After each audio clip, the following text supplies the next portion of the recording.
Episodio 2. Fin de la Guerra del Mixtón y Chichimeca. Esta tertulia es presentada por Par Uno Central de Música, pasión y amor por la música. Interimagen de México, tu marca a la vista de todos. Ivo León, el lugar de la diversión. Invitado especial en este episodio, André Hernández. Cuentan las crónicas de la época que la Guerra del Mixtón fue resultado de los malos tratos del conquistador Nuño de Guzmán hacia los nativos, con un sistema de gobierno que los sometía a constantes abusos. Es por ello que hacia 1531, una serie de líderes indígenas se levantó en la rebelión, la cual se denominó la Guerra del Mixtón. En esta empresa, para 1541, algunos grupos indígenas como Cascanes y Tecuexes deciden expulsar a los conquistadores de su región y restablecer sus creencias y costumbres.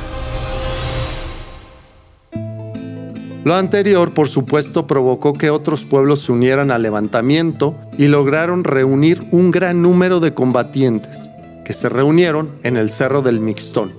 Tiempo después, los españoles, en conjunto con grupos indígenas afines, logran detener y dar fin al enfrentamiento. Pero unos años después, y con la intención de seguir conquistando territorios del norte de la Nueva España, Juan Tolosa y unos padres franciscanos se adentran a la zona minera de Zacatecas. La cuestión fue que se toparon de nuevo con grupos rebeldes chichimecas como los Guachichiles y Guamares, que constantemente atacaban las caravanas y a los asentamientos de los expedicionarios.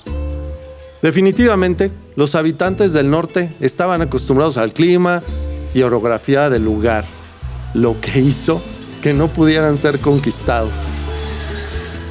Además, era un gran número de guerreros.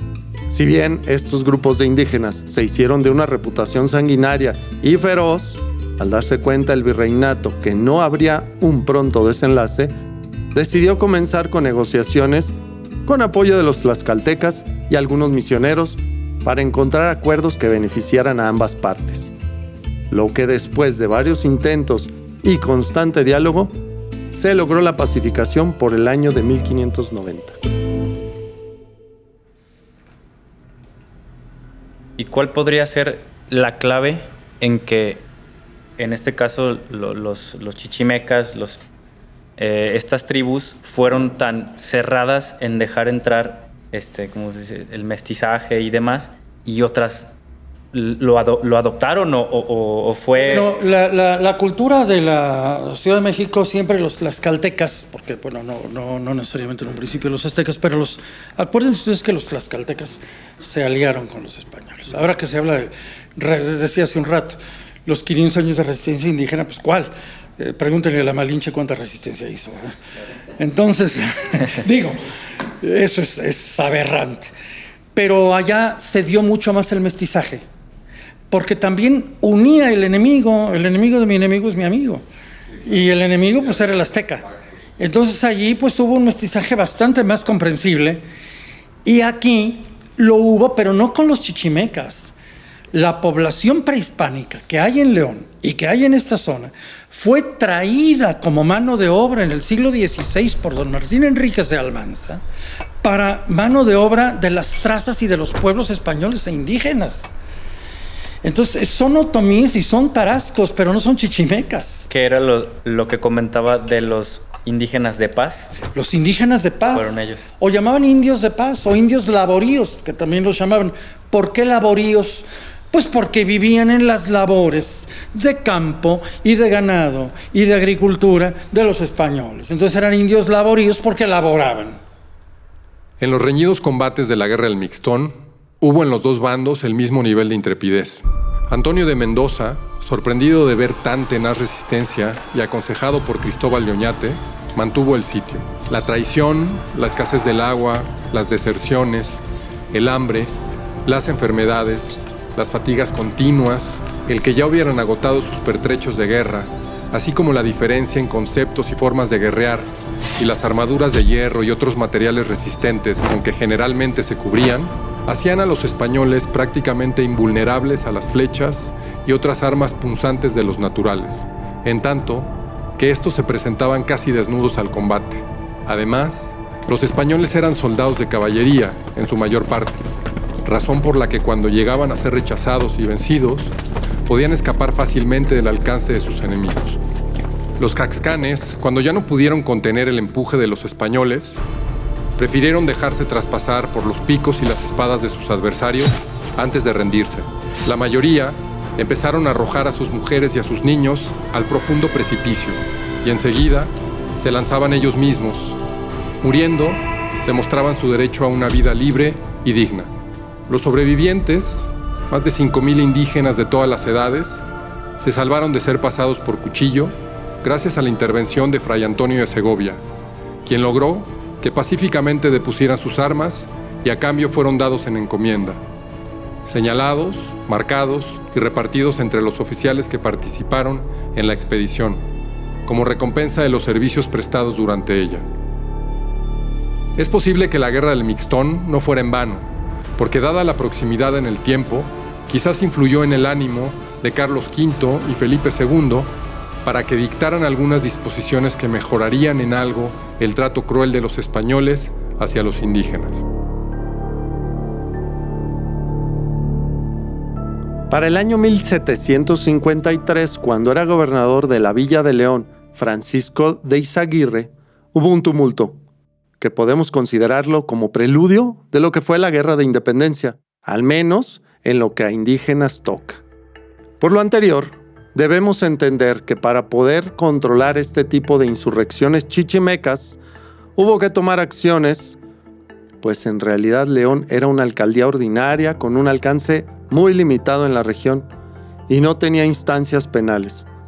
Solo podía juzgar asuntos civiles, mercantiles, y no tenía jurisdicción para condenar a muerte ni imponer penas de prisión.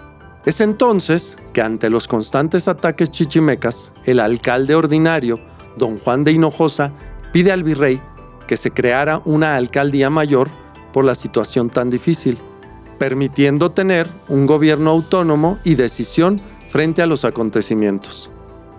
Al ser nombrada la Villa de León como alcaldía mayor, aumenta su jurisdicción hacia diferentes regiones, como Manuel Doblado, Pénjamo, Cuerámaro, Nuevo Valle, entre otros.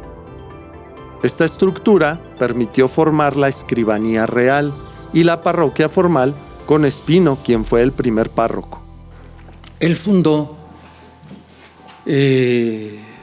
la parroquia, celebró la primera misa. La parroquia estaba en la esquina de la calle Real. La calle Real, pues, es Madero. Donde hoy está una tienda de Tres Hermanos. Exactamente, que antes fue Textilán y antes las fábricas de Francia. Liverpool, exactamente. Y antes la casa de las Obregón. Y antes la casa del Padre Espino y antes el Panteón. Todas las capas. Así es. Bueno, era la claro, parroquia y sí, atrás donde estuvo la ferretería La Palma, pero ya en la calle Madero, ahí era el Panteón, donde deben estar todavía los restos de los conquistadores. Porque lo de acá, la parroquia actual, es una parroquia franciscana, de ya muchos años después. Pero cuando se fundó León, esa era la parroquia. En el Portal Bravo, doctor. ¿Dónde está actualmente la parroquia? No, pero me refiero a la parroquia de origen. La parroquia de origen en la esquina de Madero y la plaza, Portal Bravo. Atrás estaba el Panteón. Esa fue la parroquia del Padre Espino. Esa fue la que el Padre Espino fundó. Y fundó también conforme a las normas de Vasco de Quiroga. No olvidemos que era nuestro obispo. Esto pertenecía a la diócesis de Michoacán y Vasco de Quiroga era nuestro obispo.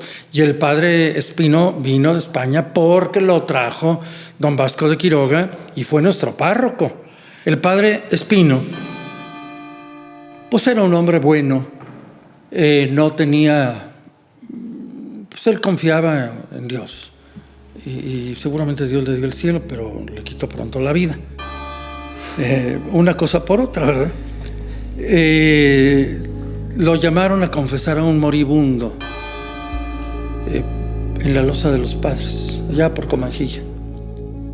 Y fue a la confesión con uno de sus gentes de confianza, que era uno que también había sido fundador, López Guzmán. Y allí lo asaltaron los chichimecas y lo mataron. y murió igual que San Sebastián, asaeteado.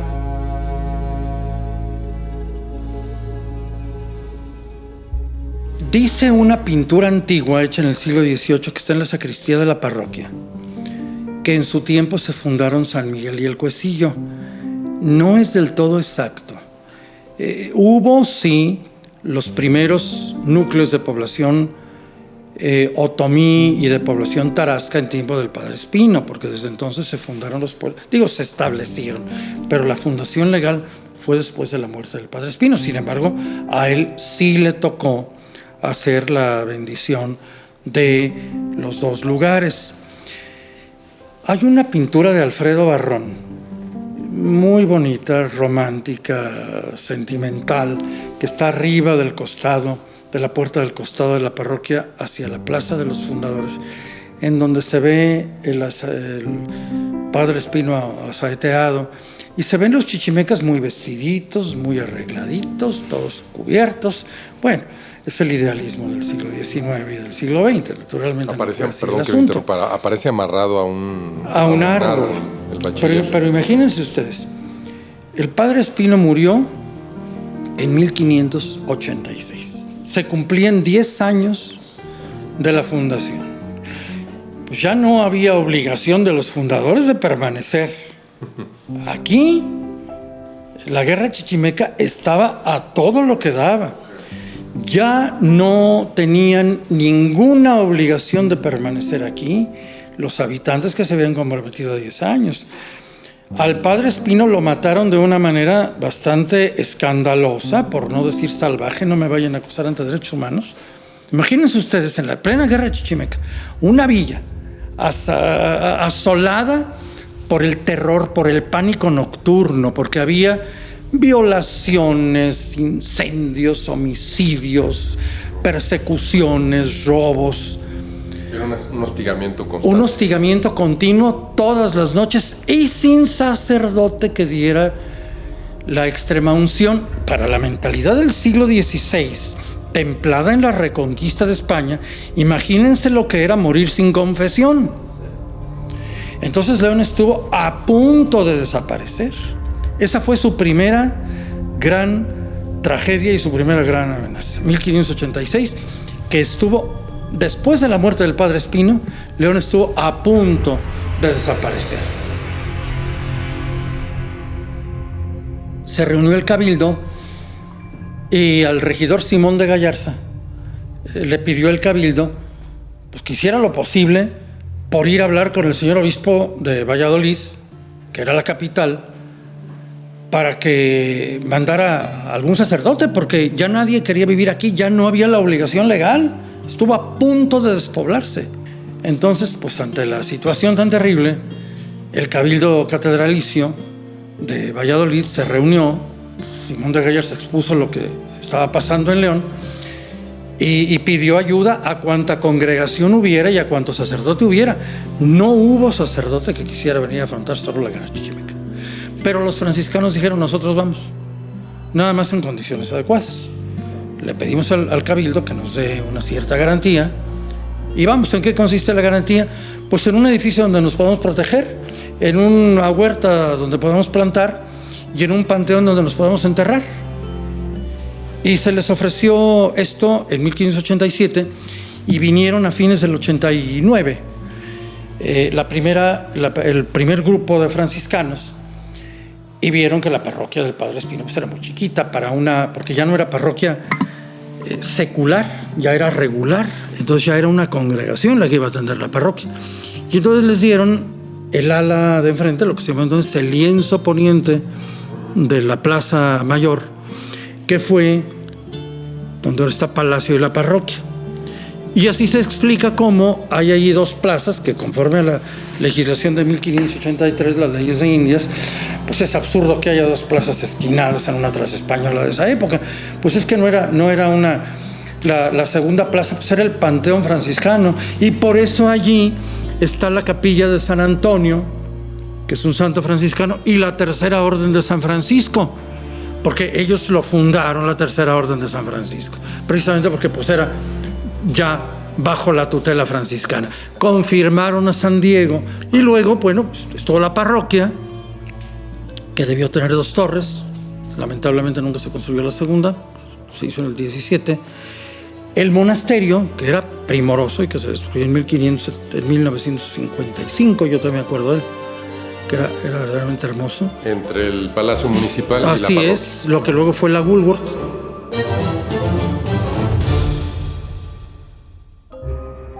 Tertulia. ¿Quieres seguir descubriendo la verdad detrás de la historia? Síguenos en Facebook e Instagram como tertulia.podcast y en nuestro sitio web como tertuliapodcast.mx. Información respaldada por el Archivo Histórico Municipal de León, en colaboración con el Instituto Cultural de León y Bonito León. Tertulia es un podcast original producido por Atracción Gráfica, Laboratorio de Fórmulas Creativas, ULE Audio Estudio y la Fundación Marqués de San Clemente. Con las voces del Dr. Mariano González Leal, Víctor Hermosillo, Raúl Padilla y Luz Adriana Flores. Dirección General, Mauricio Aguirre. Grabación y diseño de audio, Raúl Santana y Óscar López. Todos los derechos son reservados.